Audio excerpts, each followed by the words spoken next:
sem dúvida nenhuma que assim, a vida antiga era uma vida em que você, por exemplo, não era obrigado a acumular um monte de dinheiro, né? Você não era obrigado a pensar como você vai estar e como será a sua aposentadoria. Mas, ao mesmo tempo, era um mundo que existia escravidão. Sim. Escravidão sempre foi um elemento típico da sociedade. E mais uma coisa, se a gente perdesse a forma de produção fincada na tecnologia, como foi inventado a partir da Revolução Industrial, grosso modo, né? Provavelmente a humanidade voltaria a praticar a escravidão. Porque não existiria nenhuma outra força que não fosse a muscular, animal ou humana. Por isso que se praticou a escravidão tantos anos. Anos não, milênios, né? Justamente para você ter um tipo de força física para gerar a produção de casas, aquedutos, no caso romano, né? Estradas e tal. Então, assim, o que eu quero dizer é que a antiguidade, assim como a pré-história, ela nos espreita da fresta da janela. Basta dar errado tudo que existe hoje para a gente voltar a esse tipo de prática, né? E não tenho nenhuma dúvida que quando você protege muito o ambiente e alguém cresce num ambiente muito protegido, a possibilidade que essa pessoa venha a ser mais frágil do que aquela que está exposta aos riscos, que é mais antifrágil nesse sentido, as que sobrevivem. Sim. Né? Tem uma provocação que o Carl Sagan ele coloca no livro dele Cosmos, justamente sobre a questão da escravidão. Ele fala assim, olha como é que os antigos eram inteligentes, né? Você vai falar da fina camada Não, de verniz. não é isso não, ele fala que, ele dá exemplos de filósofos gregos do passado, Anaximandro, Aristarco, que pensaram no cosmos, em como as coisas funcionavam. Ele cita o Eratóstenes, que foi um cara que calculou a circunferência da Terra utilizando obeliscos e sombras. E matemática básica, sabe? Ângulos alternos internos que vão se repetir. Os caras pensavam em tudo isso, mas ninguém pensou sobre a moralidade da escravidão. Não há um questionamento. Eu li toda a obra do Sêneca, aquelas cartas a um estoico. Sim. Eu não encontrei um questionamento sobre escravidão lá. Ele até citava pra tratar bem os escravos, entendeu? Mas não falava, ó, não tem escravos. Você não encontra isso lá. Então era algo visto como totalmente normal, Sim. era corriqueiro. E podemos falar que era, entre aspas, democrático, que não era uma questão de etnia. Você escravizava quem você vencia. Então os romanos escravizaram meio mundo, independente de religião, de cor da pele, era simplesmente os vencidos. E assim, o próprio Aristóteles também deixa isso muito claro, né? Que uma civilização sem escravos, quem vai lavar a louça? Né? Então, assim, inclusive isso é objeto de enorme debate e tal.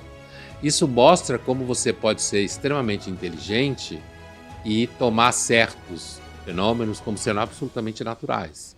Neste caso, uma coisa que caracteriza o mundo antigo, ou até ontem, é a ideia que não existe igualdade social. É um sistema baseado na noção de desigualdade. E esse sistema impactou a política até século XVIII e XIX. Que é a ideia de que você até pode, né, como Políbios, por exemplo, grego radicado em Roma, né, que pegou todo o processo de Roma se tornar a grande Roma. Ele, entre outros, estou citando ele porque é um caso conhecido. Políbios, ele entendia que um bom sistema político era um sistema misto, como se fala. E você deveria ter instâncias de representação política de todas as camadas sociais, digamos assim. Então, você deveria ter a altíssima realeza, ele não fala desse jeito, porque na época não se falava assim. Em Roma deveria ser representado pelo imperador.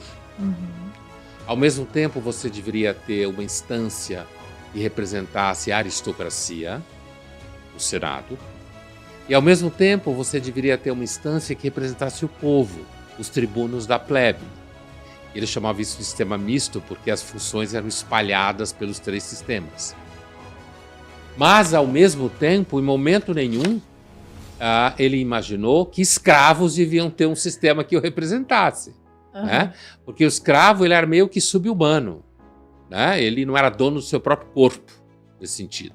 Né? E, portanto, é evidente que a humanidade não era feita de todos seres iguais. A gente entende que isso hoje é assim. Mas a nuance existe. Nós não somos todos iguais perante a lei, por exemplo. É claro que a priori sim, óbvio, né?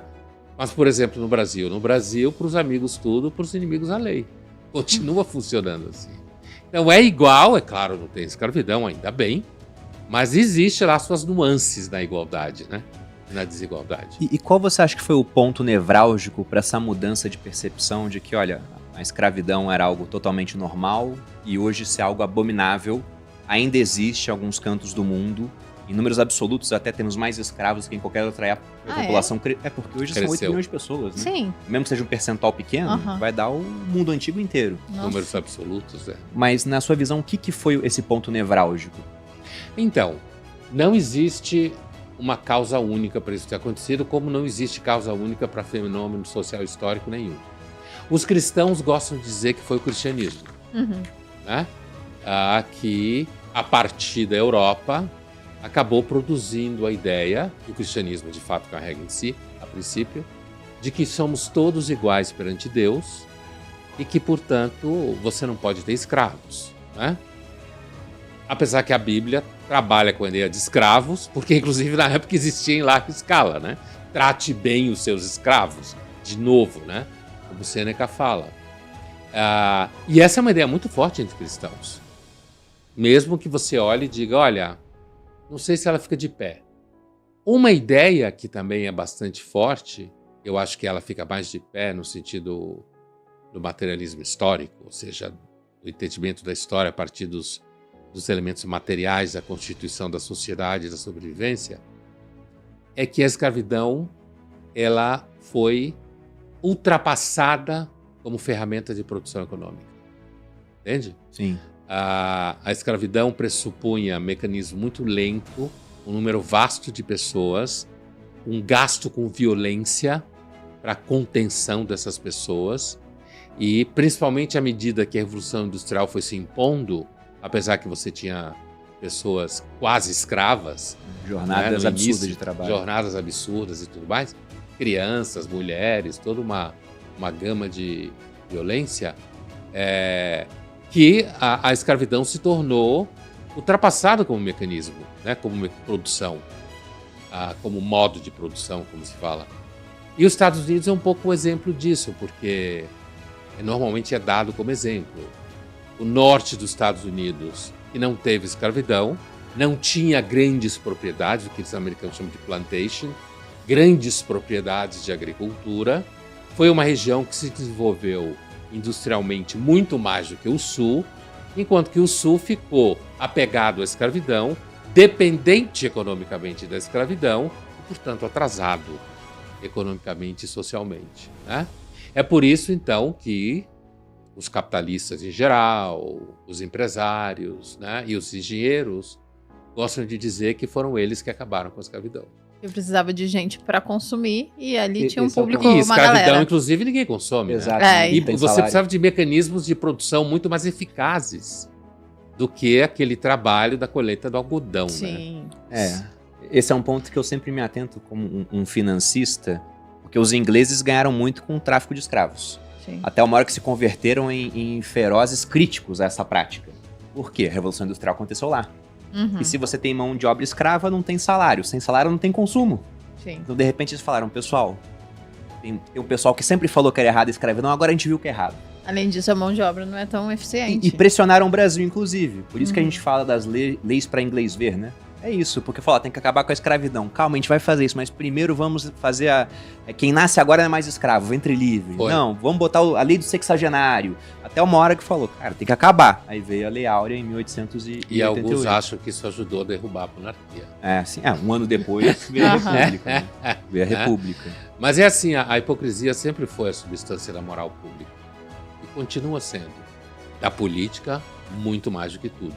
Sim. Né? Então, esse é um exemplo claro, né, do caso dos ingleses com a escravidão. Todo mundo ali fazia mercado de escravo. Inglês, francês, português, espanhol. Os árabes participavam do mercado dentro do continente. Né? Então, estava todo mundo ali porque a escravidão sempre foi um super negócio inclusive em Roma, né? Uma escala gigantesca de escravos para construir a própria Roma. E no momento que isso deixa de ser um negócio interessante, então você troca de lado. O interessante é imaginar o que vão olhar para a nossa época e dizer, olha quanta hipocrisia. Ah, Será? tem tanta coisa. Então. Então, mas daqui 100 anos vai ser mais fácil. Isso é Ver verdade. alguma forma que a gente não vê hoje. Porque a gente vê em um monte de lugar, né? Mas talvez existam também elementos sociais que só ficarão claros, que nem a escravidão que você citava, ninguém estranhava a escravidão, daqui, sei lá, 500 anos.